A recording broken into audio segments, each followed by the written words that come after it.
Un animal paisible, curieux, attachant, ces bufflonnes d'eau asiatiques ont trouvé domicile en Béarn. Une idée d'une jeune agricultrice installée dans cette ferme pour produire un fromage d'excellence, la mozzarella. Là, c'est Glouton, c'est le mâle. D'accord. C'est un des chefs du troupeau, avec Alba à sa droite, qui est la deuxième chef.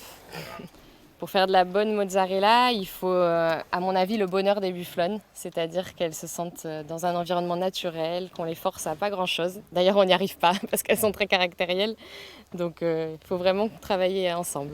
Après un an de travail pour constituer le troupeau, Hortense, diplômée en production fromagère, s'est spécialisée auprès d'Italiens installés en France dans la fabrication de mozzarella. Chaque jour, la traite du matin est travaillée pendant plusieurs heures. Un premier test permet de connaître le moment clé pour fabriquer la mozzarella. Oui, voilà, quand on peut les tirer comme ça, c'est bon signe. Il y a vraiment un savoir-faire à acquérir parce que c'est pas évident, il faut toujours s'adapter. Elle est jamais pareille d'un jour à l'autre, la pâte.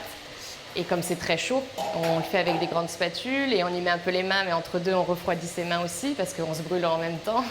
Donc c'est toute une technique, il faut être rapide, pas trop pour pas stresser la pâte, c'est tout un art. Trempé dans une eau à 92 degrés, là la transformation s'opère et le caillé devient mozzarella grâce à un tour de main unique, le filage. C'est un fromage qu'il faut beaucoup suivre, c'est un peu de la chimie, il faut être tout le temps dans le coin pendant plusieurs heures et être là au bon moment surtout et voilà, pas se louper. Une fois les boules de mozzarella calibrées, on les conditionne dans des pots en verre. Vendus sur place et dans des magasins de producteurs, la mozzarella du Béarn est déjà un succès un an à peine après son lancement.